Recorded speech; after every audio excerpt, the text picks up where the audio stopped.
Okay, so we're going to start part 2 of Project 5, but for that, I wanted to show you a couple of things about the part you just did. I wanted to just mention that the reason I had you choose the one with the lowest R squared to examine further is because not only should we look at the coefficient to see if they're tracking the index in the way that they expect to track it, but also we should look at the R squared to see how good the fit is. I described the goodness of fit to you, but I didn't actually look at the R squared. I want you to download this set of data, which is on the assignment site. So you should be able to find it fairly easily. It's called Mutual Fund Data 2016. And before you finish with this part, I want you to, for each of your 3 funds that you did, I want you to move or copy the sheet into the mutual fund data so that you have all the data for the project or the whole project in the same file. And then I'm going to save that as I usually do, Payne Janet Project 5,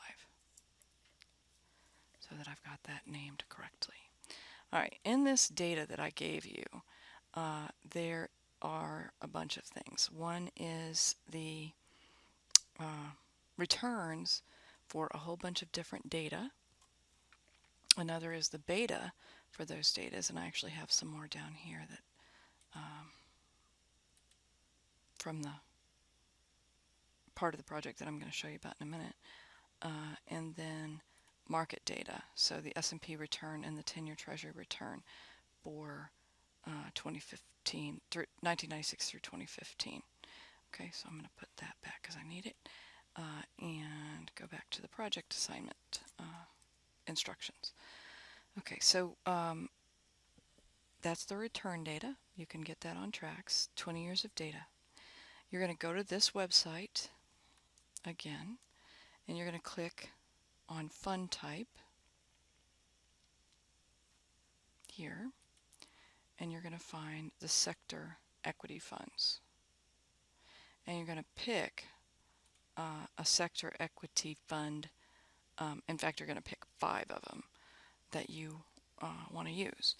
And you're going to do the same thing that we did on FactSet, except you're going to get, instead of 5 years of daily data, you're going to get 20 years of annual data, and you're also going to use the calendar year thing like I showed you before. So, sorry I don't have FactSet here, but we have to make do. So, that's what you're going to use. Then, so you're going to choose 5 sector funds. You're going to download each of them, and you're going to make sure that the inception date for each is before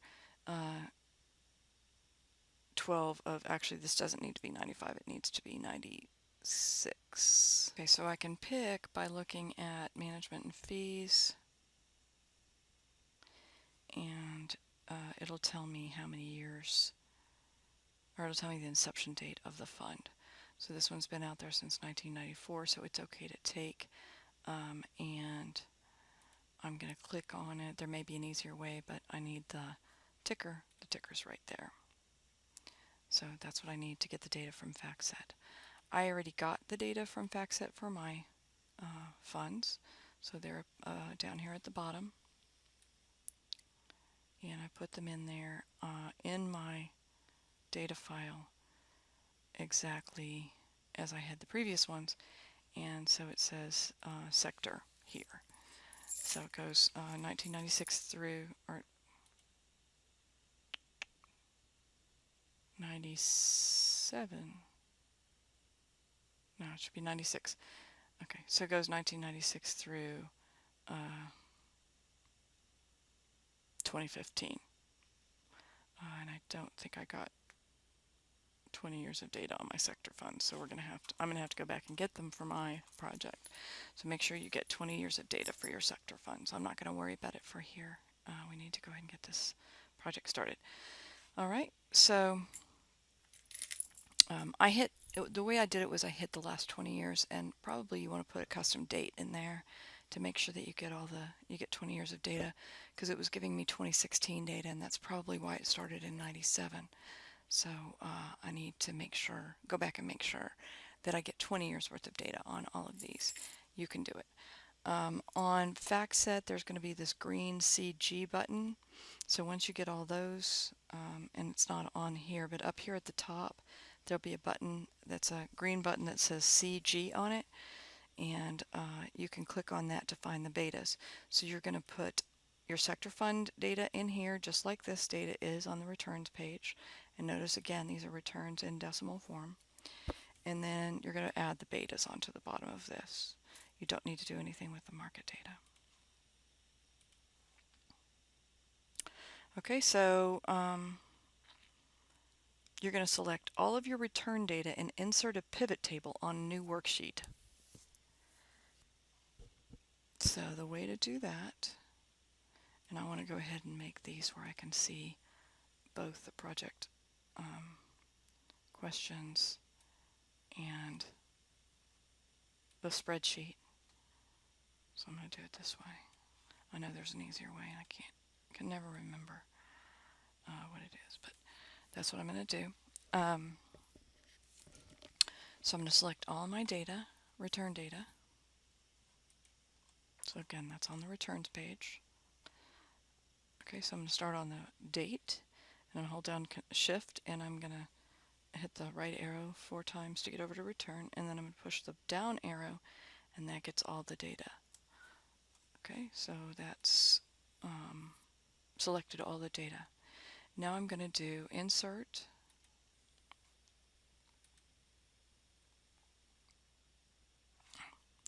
it's here from right here. You're going to select all this data, and then you're going to hit pivot table, and you're going to do it on a new worksheet. Okay, let me make this smaller.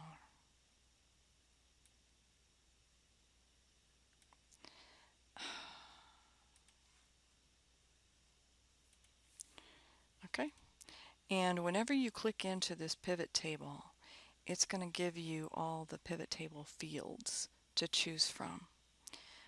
You're going to click the boxes for ticker and return, percent return. And ticker, you want to be in the row column header, like this. The return, you want to bring over to the sum of values box, so that under each ticker,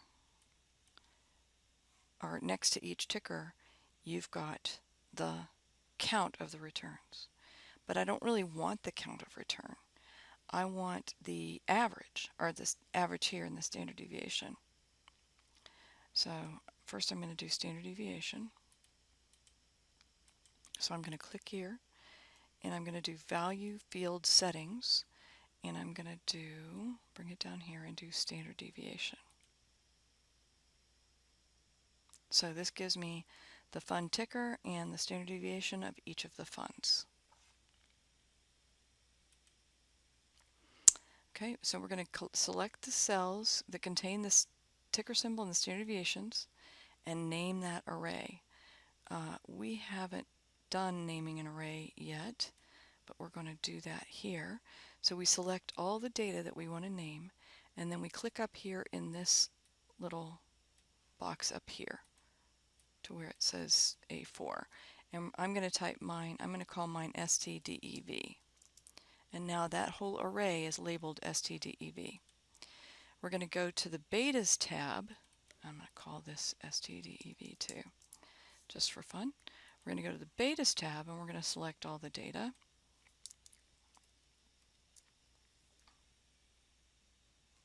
And we're going to call this Betas.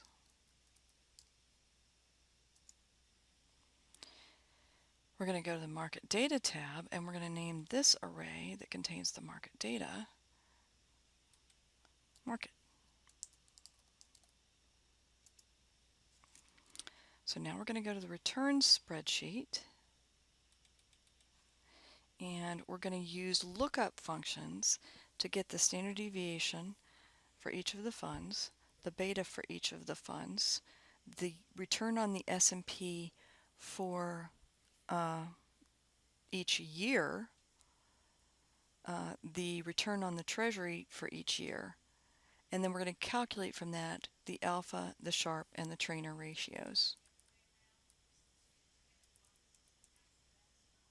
Okay, so the standard deviation we're going to look up in the standard deviation table. So we're going to do VLOOKUP, and we're going to look up the fund ticker, because that's the first column in the standard deviation table. We're going to type in the table name for standard deviation.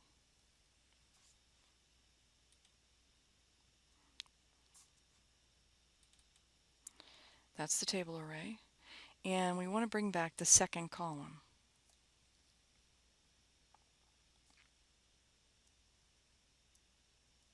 And we also want to tell it false, so it doesn't bring back anything if it doesn't find the standard deviation we're looking for.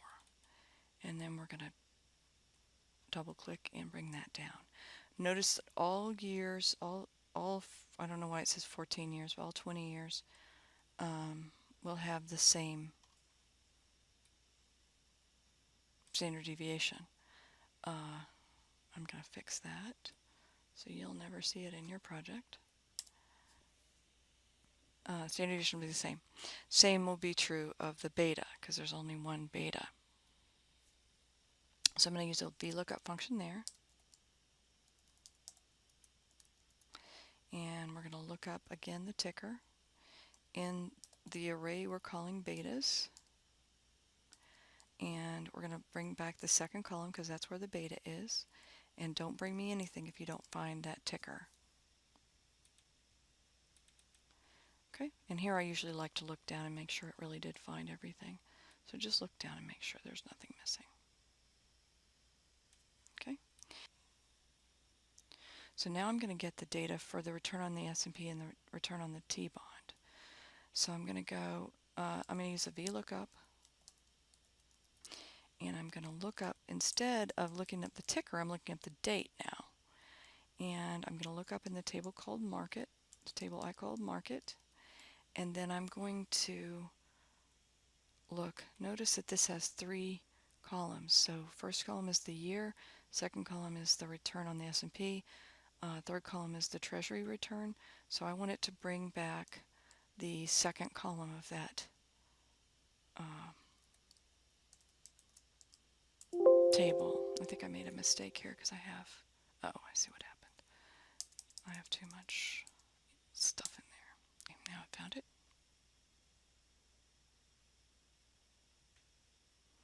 And I'm going to do the same thing here.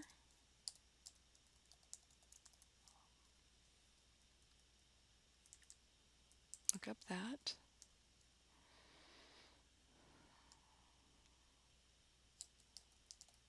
But I'm going to look it up in the third column, and I'm going to tell it false.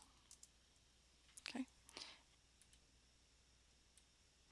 Okay, so now I'm going to double click and bring all of those down, and all those should work, so I need to double check them. Okay, so now you're going to use what you know about alpha, Sharpe, and Trainer ratios to calculate the alpha, the Sharpe, and the Trainer for each of these different funds. Then you're going to use the information that I told you about constructing a pivot table. Let me go ahead and stop here, and I'm going to show you, I'm going to do one more video on pivot tables and pivot charts to show you how to do the rest of this project after all the alphas and Sharpes are, alpha, Trainers, and Sharpes are all calculated.